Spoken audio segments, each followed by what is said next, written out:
1 யோவான் 4ஆம் அதிகாரம் 9-10 வசனத்தை நான் உங்களுக்காக வாசிக்கிறேன். தம்முடைய ஒரே பேரான குமாரனாலே நாம் பிடிக்கும்படிக்கு தேவன் அவரை இவ்வுலகத்திலே அனுப்பினதனால் தேவன் நம்மேல் வைத்த அன்பு வெளிப்பட்டது. நாம் தேவனிடத்தில் அன்பு கூர்ந்ததனால் அல்ல, அவர் நம்மிடத்தில் அன்பு கூர்ந்து நம்முடைய பாவங்களை நிவர்த்தி செய்கிற கிருபாசர பலியாய் நம்முடைய குமாரன் அனுப்பினதனாலே அன்பு உண்டாயிருக்கிறது. அல்லேலூயா. ஆண்டவர் இந்த உலகத்திலே நமக்கு அன்பு காட்டும்படி ஒரே குமாரனை இந்த உலகத்திலே அவர் நமக்கு அனுப்பினதனால் அன்பு வெளிப்பட்டது. அந்த அன்பு எப்படி வெளிப்பட்டதா? இயேசு சிலுவையிலே நமக்காக செய்த ஒரு தியாகம். அவர் நம்ம மேல அன்பு கூர்ந்தார். அல்லேலூயா.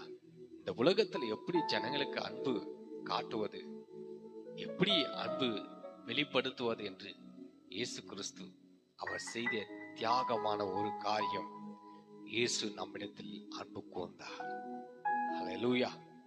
அது மாத்திரம் இல்ல, அதுல 1 யோவான் 4:10 அந்த வசனத்தை நான் மறுபடியும் வாசிக்கிறேன், கவனமாய் கேளுங்க. நாம் தேவனிடத்தில் அன்பு கூர்ந்ததுனால அல்ல, நம்ம ஆண்டவரிடத்தில் அன்பு கூறல, ஆனா அவர் என்ன பண்றாரு சொல்றாரு பாருங்க, அவர் நம்மிடத்தில் அன்பு கூர்ந்து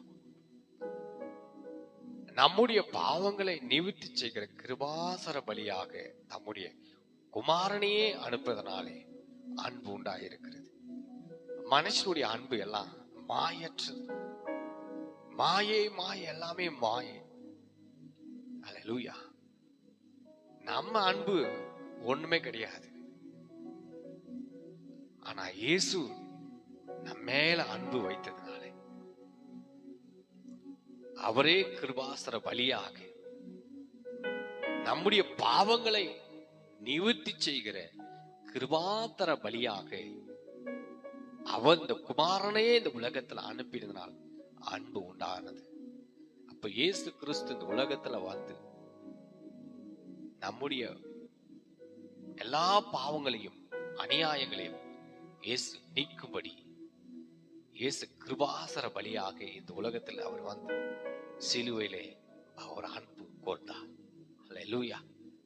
எத்தனை பேர் நாளிலே இயேசு அன்பு கூர்றீங்க? எனக்காக எப்படி இத்தனை பாடுகளையும் இயேசு